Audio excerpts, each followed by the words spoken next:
Well, hey guys, thanks for checking back. Hey, I haven't done one of these videos in a while, and today we had a beautiful snowstorm, dumped about 5 inches of snow on us, and I thought I'd come out, take Lucy for a walk, and evaluate a property. So we are on a property in Polk County, Wisconsin, and I'm going to take you through this property, and I'm going to show you kind of the features and benefits as I experience them, and then we're going to evaluate this property 2 different ways. Number one, we're going to look at it as a flip, an opportunity to fix it up, improve it, put it back on the market. So an investment opportunity, or perhaps as a listing, and we're going to talk about both things. So this might actually be a 2-part series. We'll see how it goes, but we're going to talk about ways to look at property on today's episode of The American Landman.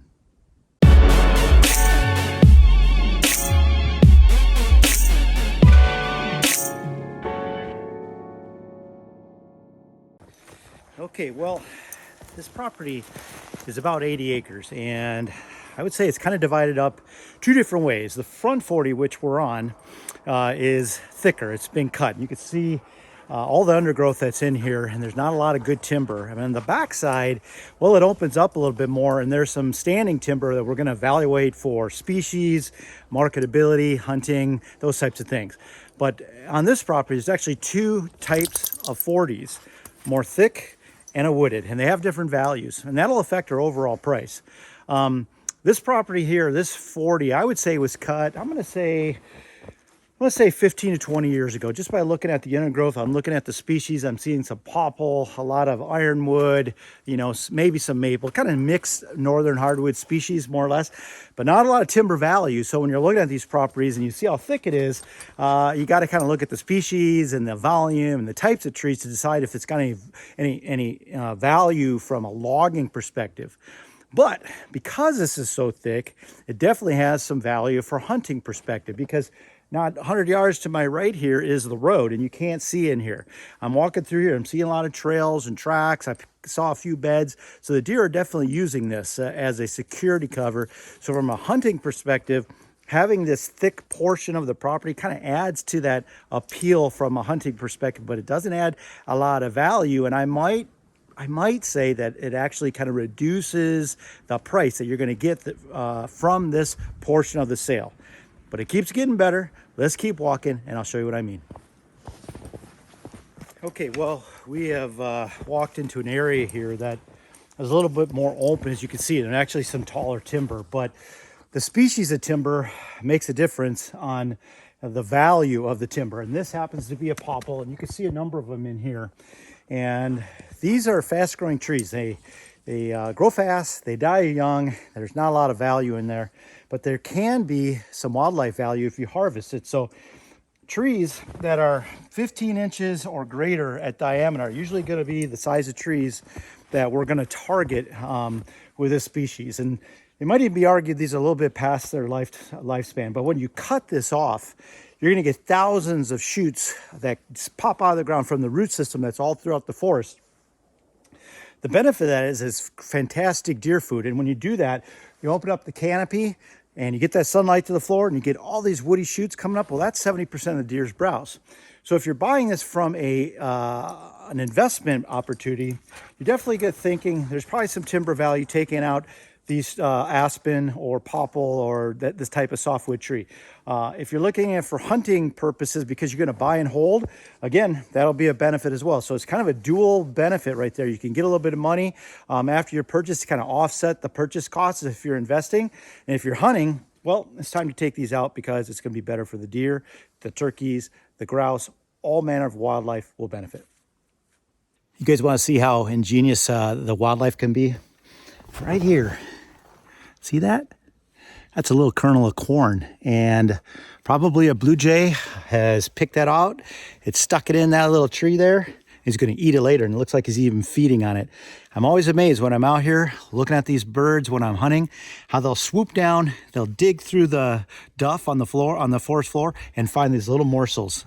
And that's what they're doing. They're hiding them for later. Well, one thing I noticed when I got into this property is that it's virtually untouched. There's no trails, there's no improvements, there's no electricity.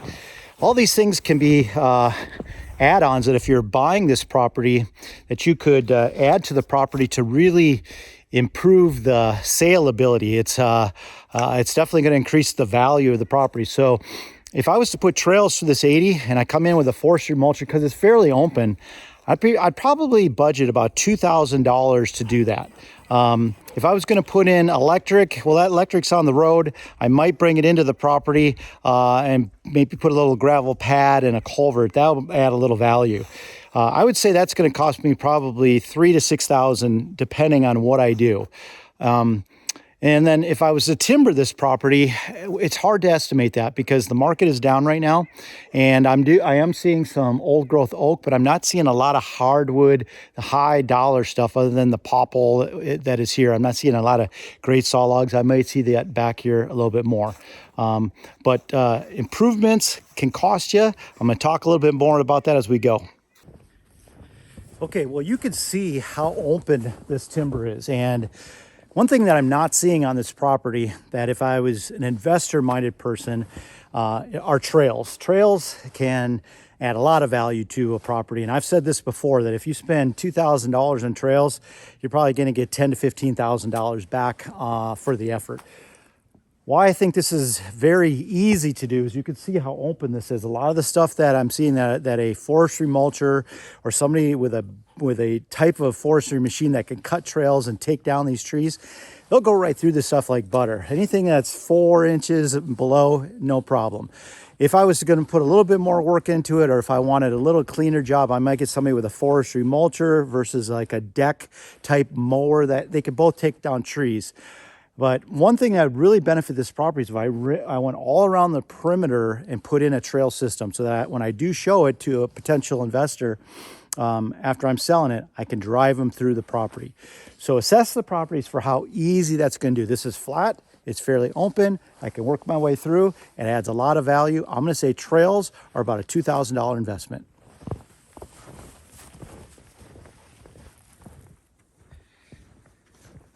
Well, I found a little rub line. These are deer rubs. Folks that aren't hunters. What's happening here is at some time this year, a buck was moving his way through the woods here, and he stopped here, stopped another tree. I'm sure if I went this way or went back, I'm going to find more of these, but they rub their antlers.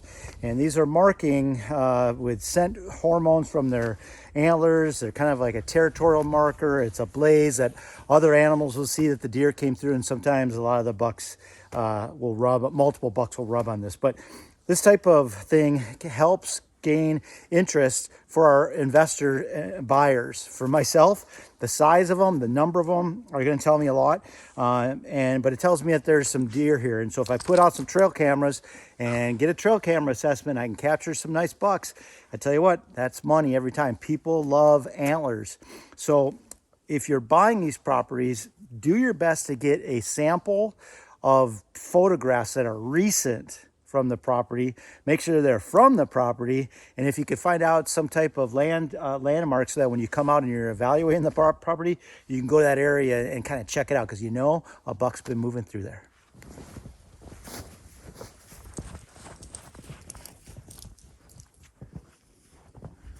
Okay, well, here's a good example of a tree that's got a little value. This is a white oak and probably about 20 inches or more at breast height. So this is a good saw log.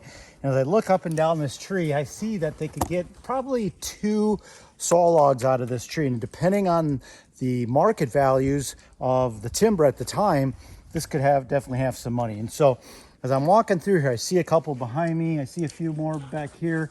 I'm in a section, at least, that has a few dollar trees here, a few trees that are worth some money. One thing you want to check, though, is when you're evaluating these properties to purchase is maybe call a local forester and find out what the market is for the tree right now. I've talked to some of the folks at Whitetail Properties, and they said they know some foresters or loggers, that'll travel a little bit to get a good log, and they're using these for oak staves when they are making barrels for whiskey. But in our area, I don't know that value is there right now. So make sure you check on it. I'm in Wisconsin. I'm sure you got a forester or a logger near you can find out about. But this is a money tree right here. Diameter, breast height, probably 18 inches or larger. That's the money. Okay, well, here's a couple trees that have some value again. There's a saw log there. This has got, it's probably 25 inches, 30 inches at breast height. Another one behind it. There's one to the left here. There's a number of them here. And then this one that is split, that doesn't have as much value, but it's got a lot of value if you want to be a hunter, because I love getting up in those double trunks and you can get a tree stand in there and the deer don't spot you as well. So that has a little value for hunting. These are value for timber. That's value for hunting. All these trees, look at it different ways. And I tell you what you want to look at is you call the local logger in your area. Come out with a forester if you don't know these trees. Have a mark of trees that have value, and then have a logger give you a bid on what they feel that these trees are worth. Again, on this property, there aren't a lot of saw logs. There are a few. You might make a little bit of money, but so far from what I'm seeing, I'm not going to buy this for timber value. For hunting capability, and maybe a little bit of money back from my effort to offset my purchase costs, I could take out a few of these. There might be some opportunity and some money in these logs. Wow. Would you look at the size of that thing? It's got to be 6 feet around. This is an old, I call them old sentinel oaks. They've been here forever. And my guess is that at one point, this is probably pastured, and these old oaks made it. They didn't get cut because there were too many limbs. They just weren't valuable. And by the looks of the timber through here, you can kind of see how open it is. All these trees are all the same size. This is probably pasture. So after the cows got out of here, these trees had a chance to grow, and they're a little stunted because of the canopy. But an opportunity that exists right here is a guy with a forestry mulcher can come in and he could open this up. And you could come in with a chainsaw, maybe help them out. But most of these, they would chew right up. These big barrel mulchers, they'll come up to these trees, they'll go up high, they'll just grind them down, and they come through here. And if you could make maybe a 1/4 acre, maybe even 1/8 acre food plot in the middle of this timber, next to these old trees that serve as great tree stand trees, that would add a lot of value to this. People would love the food plots. The deer will like it because there's not a lot of food when it's this open, and it adds a lot to the appeal. So I'm going to say that if I had a guy come in here and I just marked some of the trees around here, focused on a perimeter of the larger trees that I use for stand trees, picked an area such as this that has 6 to 8 inch or smaller trees, I'd flag it. I'd make it as big as I can. I might actually make it a shape where it wraps around like this, so the deer have to move through here, and there's a little forethought in the process. I can make an easy food plot here, and that is money every time. I'm gonna say this is probably about a $1,000 project, $2,000 at the tops, but a good food plot that is strategically located and set up right, it's gonna bring you a lot more than that, $5,000 to $10,000 back on your sale price. I'm walking through some areas that have some decent oak here, a number of saw logs, and this section of the woods has more than others. So that's one thing when you're working with an agent and they haven't actually been out on the property, you gotta ask them, or you gotta go with yourself, because if they haven't been out there, they may not realize that there's this much value on some of these big trees, because these are some pretty good trees right here, and there are a number of them. One thing you got to consider when you're going to log these properties, especially if you want to get a fairly quick turnaround. A tree like this can bring a lot of money, and that's definitely attractive to an investor that wants to turn these properties over quick. But when you do that and you take out these trees and you open it up, it becomes a brushy mess. It can be really good for hunting. It's really ugly to sell, and you got to balance that. And the way you get around that is you set it up right. You get trails, you get food plots, and you put tree stands. If you spend about $5,000 to $10,000, you can overcome the ugly factor with the right buyer. But it has to be marketed right, and that's where you choose your agent.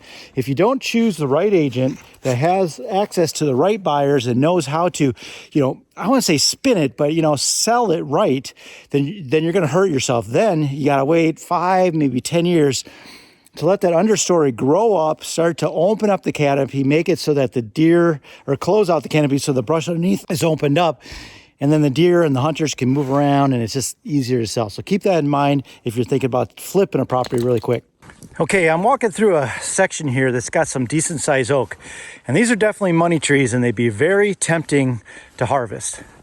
But if you took these trees out, then you gotta let this heal up. If you turn it around and sell it to the average Joe, they're going to come through here and they're going to recognize that you took all the value out. It's going to look like hell for 5 to 10 years, and it's just not going to sell well. But you can overcome that as an investor if you set it up for hunting. And that's where you hire somebody that knows how to set up a property for hunting. Trails, food plots, water holes, put a bank spline. You can get them from me at a good price. And if you set up for hunting and you do it right, well, then you can overcome the fact that it was just harvested. They'll recognize that it was just harvested. But the improvements that you made for the hunting buyer, they'll look past that. So think about that. You can lose a lot of money if you harvest it. And I'm almost going to tell you, it's a dollar for dollar loss. If you get $30,000 of timber out there, you just dropped your price by $30,000. But if you just selectively harvest it and you improve it by upgrading the hunting features, well, then you're in business. Well, this is a natural opening in the timber. And when I mapped this property, I saw this area. It showed up as a little wet area, and it's definitely a marsh. And I was hopeful I was going to find standing water here, but what I found is a little depression. It might get a little swampy and a little wet on wet years, but for the most part, it's just swamp grass, but there's definitely moisture here. And the benefit of this to this property is that there's a potential water source. And what you could do is, if you have the equipment, you could come in here and you could scoop out this marshland and make a little water hole, get a backhoe and dig out a hole and create a water feature for the deer. And it will attract these deer because there's no water for miles, and we're mainly in agricultural areas. If you don't have the equipment or you don't have the money to do such a thing, well, then you can do what I've done on my property, and that's bring in the wild water system from Banks Outdoors. So check it out. It's basically a 100-gallon tank that you fill with water. It's got a little trough, and you've got a water source there all the time. It's a couple $100 to bring one of these units in, and it's a cheaper way to get around creating a natural water hole. Some guys like natural, some guys like the Banks type troughs. Lastly, you could just dig a hole here, put a liner in here, or some type of trough that you get from a hardware store. That can work as well. But this could be a water source. For a hunter, that's a thumbs up. Now, if you're an investor-minded person looking to develop, the more wetland that you have on a property, the harder it's going to take to develop because it takes permits. Now, I recently had a property that was 80 acres. They subdivided it into 10 8-acre lots, plus or minus. They had to go get a study done, a wetland delineation study, it's called. They went in there, they marked off these areas, they went back, a certain, I think it was 70 feet or more, and they marked them as areas that could not be disturbed. So before you go dig up these wetlands, make sure you look into it, guys. Don't start digging up sensitive wetland areas, because the DNR will definitely come after you, and they'll make you put it back together. I'm gonna show you guys something. See how open it is here? Trees are getting a little smaller, but they're spaced out. There's room down at the deer's level. As I say, lip height. This is where the deer make their living down here. Nothing there, right? But check this out. Come right over here, and all of a sudden, it's really thick. And there's a line going through the woods. This is the front 2/3 of this property are thick. It was logged because it was easy. And the back 2/3 look like that. It's open. So that just shows you that when you look at the terrain features, you look at the vegetation, you can kind of tell the story about a property. Now, I don't see a lot of old stumps in here, so it's been a number of years. And by the looks of these aspen, all these trees right here are aspen. They're low quality, fast growing, but they're fairly sizable. And I'm going to say, if I look up, those are pretty big. They're 20 years old, at least. I'm going to say 20 years old. And there's a fair number of them here. So what a guy would do is he'd come in here and he would cut these trees. He would open this up, make this real thick like this. This would be some bedding area. The downside is that's the road as well. And so you're scaring the deer as you come through. But maybe if you strategically located them, cut heavier in areas where you weren't going to walk in, and you use this side of the property. I'm on the east side of the property.